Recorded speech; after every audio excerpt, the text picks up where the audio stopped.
સોમવતી અમાસ 2026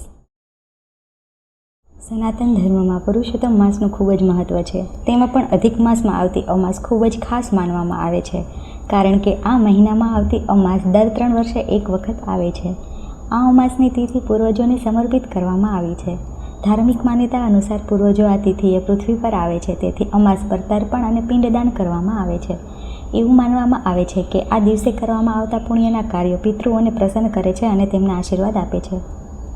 અધિક માસની અમાસનું છે ખાસ મહત્ત્વ. આ અમાસ પર સ્નાન, દાન, પ્રાર્થના, તપસ્યા અને જાપનું વિશેષ મહત્ત્વ છે. જ્યારે અમાસ તિથિ સોમવારે આવે છે ત્યારે તેને સોમવતી અમાસ કહેવામાં આવે છે.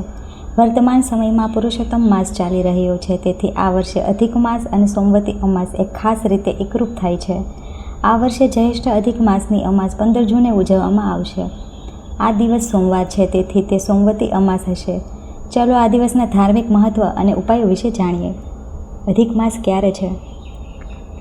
કેલેન્ડર મુજબ અધિક માસની તિથિ 14 જૂન 2026ના રોજ બપોરે 12:19 વાગ્યે શરૂ થાય છે.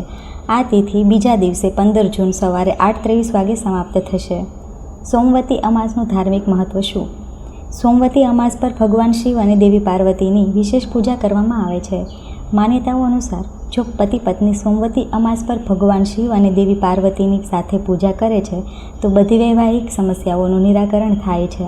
વધુમાં પૂર્વજોની શાંતિ માટે કરવામાં આવેલા દાન અને દાનથી પ્રસન્ન થઈને પૂર્વજો તેમને કુટુંબનો વિકાસ અને સુખ અને સમૃદ્ધિનો આશીર્વાદ આપે છે. સોમવતી અમાસ પર કરો આ ઉપાયો. અમાસ પર ઘઉંના લોટમાં ખાંડ ભેળવીને કીડીઓને ખવડાવો. એવું માનવામાં આવે છે કે આમ કરવાથી આર્થિક સમસ્યાઓ દૂર થાય છે. આ દિવસે સાંજે તુલસીના છોડ સામે શુદ્ધ ઘીનો દીવો પ્રગટાવો. એવું માનવામાં આવે છે કે આ દેવી લક્ષ્મીને પ્રસન્ન કરે છે. ઘરની ઉત્તર પૂર્વ દિશામાં કાળા દોરાથી બાંધેલી વાટ સાથે ઘીનો દીવો પ્રગટાવો. તેમાં થોડું કેસર ઉમેરો. આમ કરવાથી સુખ અને સમૃદ્ધિ વધે છે. સ્નાન કર્યા પછી પીપળાના ઝાડને પાણી અર્પણ કરો અને તેની પરિક્રમા કરો. આમ કરવાથી આર્થિક મુશ્કેલીઓ દૂર થાય છે. જરૂરતમંદોને સફેદ મીઠાઈ, તલ, કપડાં, ખોરાક અને જૂતાનું દાન કરો. આનાથી વિશેષ લાભ મળે છે.